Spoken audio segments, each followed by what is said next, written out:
But you, like many, have accused him of racism. But if you go back and look at that tweet, he's not talking about race. He's talking about whether or not you love this country and appreciate it. And if you don't appreciate it and don't love it and don't want to work to make it better, then maybe you could consider going somewhere else. There's plenty of countries on Earth. Come on, Pete. This is their country. They're citizens of the United States. He was talking about, in general, about the principles of our country. If someone said that to you, you don't like it, you could leave. Absolutely. Some things are intolerable. They can say that to me. You cannot say that. Well, you could totally can't say it to me. Well, I could say it to you. I've had 10 street fights based on that. Someone saying to me because I'm Puerto Rican, go back to where you came from. I was born on 17th Street. I'm not looking at the color of your skin. I'm looking at what you stand for, the principles of our country. White, black, otherwise, once you make race. Nationhood and citizenship like that conditional on your political loyalties, you run a very dangerous path there, Major, and you should know that. There's a lack of gratitude. Geraldo, what about the fact that a lot of people aren't grateful to be here? Gratitude is not a requirement of citizenship. Of course not. This is Geraldo Rivera finally calling his Fox and Friends co-hosts out amid their pretending that the "Send Her Back" chant at Trump's North Carolina rally was somehow not racist. Omar has a history of launching vicious anti-Semitic screeds.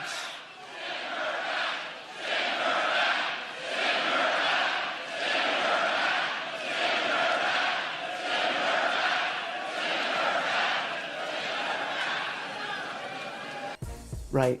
Now, Pete Hegseth claims off the bat that Trump's initial tweet wasn't about race, it was simply an open invitation to explore other countries if you're not happy here.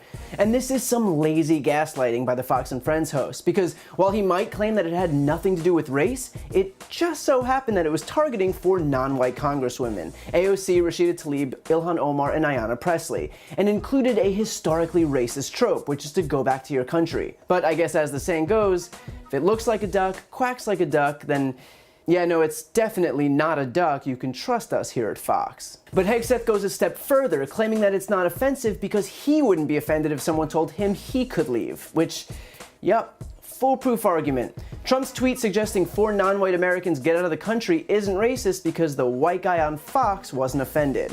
As if that's the bar on whether something is racist or not. Let's check in with the whitest guy in the room and see how he feels about it all. But then the kicker, Hegseth defends his position by suggesting that there's a lack of gratitude. And that's what's actually behind the curtain. Because in the case of Ilhan Omar, for example, it suggests that even though she's a US citizen, they still view her as an outsider and that she doesn't have the right to criticize, doesn't have the right to be ungrateful. Their entire argument suggests that she's not a legitimate member of society, that she should just be grateful to even be here and keep her mouth shut. But that is the absolute antithesis of what it means to be an American, which, again, she is. Our country is not defined by some obligation to blindly defer to the president or withhold criticism of our government or to get down on your hands and knees and gush your gratitude for America.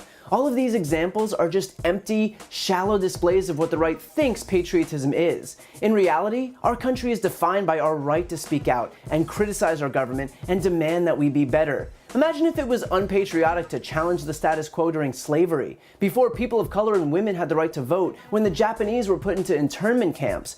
Our past is rife with mistakes, but it was our willingness to stand up and fight to change them that defines us. Patriotism isn't being obedient little citizens, it's constantly working toward creating a more perfect union. And if that means dissenting so loud that the White House's propaganda channel calls you ungrateful, so be it. So Pete Hegseth might bristle at what he perceives as a lack of gratitude, and that's totally within his rights, and he can absolutely go on national television and complain about it to whatever empty waiting rooms Fox and Friends is playing to, but as Geraldo says, gratitude is not a requirement of citizenship. Of course not.